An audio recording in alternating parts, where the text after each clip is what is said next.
પાટણ જિલ્લામાં હેમચંદ્રાચાર્ય યુનિવર્સિટીમાં કેમ્પસમાં દારૂની બોટલ મળ્યાની ઘટના વસરાએ પૂર્વ ફરી રવિવાર રાત્રે યુનિવર્સિટીની હોસ્ટેલમાં રોકાયેલા ખેલાડીઓ એક રૂમમાં દારૂની મહેફિલ માણી હોવાની ઘટના સામે આવી છે. ખેલાડીઓની દારૂની મહેફિલ દરમિયાન રેક્ટરે અટકાવતા દાદાગીરી કરી તેમને રૂમમાં પૂરી ભાગવાનો પ્રયાસ કર્યો હતો. તેમને અટકાવવા જતાં રેક્ટર પર ગાડી ચડાવવાનો પ્રયાસ પણ કરવામાં આવ્યો હતો, પરંતુ અન્ય કર્મચારી દ્વારા ગેટ બંધ કરી દેતા ગાડી ઊભી રાખતા આણંદના 3 ખેલાડીને પકડી પોલીસને જાણ કરતા પોલીસ સ્થળ પર આવી ત્રણેયને પોલીસ મથકે લવાયા હતા. ગુજરાત સ્ટેટ બાસ્કેટબોલ એસોસિએશન દ્વારા પાટણના સ્પોર્ટ્સ સંકુલ એટલે કે જીમખાના ખાતે ત્રિદિવસીય બાસ્કેટબોલ સ્પર્ધાનું આયોજન કરાયું હતું, જેનો શનિવારે પ્રારંભ થયો હતો અને આ ટુર્નામેન્ટમાં ભાગ લેનારા વિવિધ જિલ્લાઓની ટીમના ખેલાડીઓને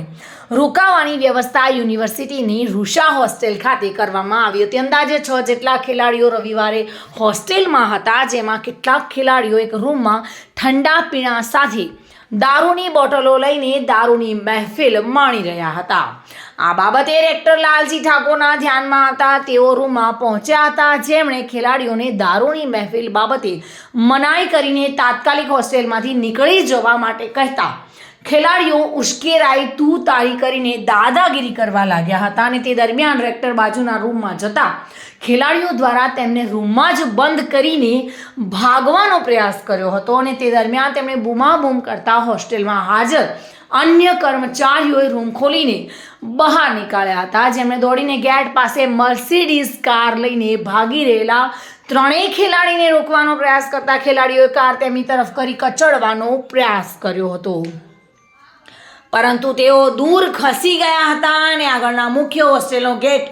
અન્ય કર્મચારીઓએ બંધ કરી દેતા કાર ઊભી રાખતા ત્રણેય ખેલાડીઓને હોસ્ટેલના સ્ટાફ દ્વારા પકડી લેવાયા હતા અને આ બાબતે પોલીસને જાણ કરતા B ડિવિઝન પોલીસ સ્થળ પર દોડી આવી હતી અને આણંદના ત્રણેય ખેલાડીને પોલીસ મથકે લઈ જઈ તપાસનો દોર શરૂ કર્યો છે. પ્રવીણ યોગી સાથે bureau report, today Gujarati news.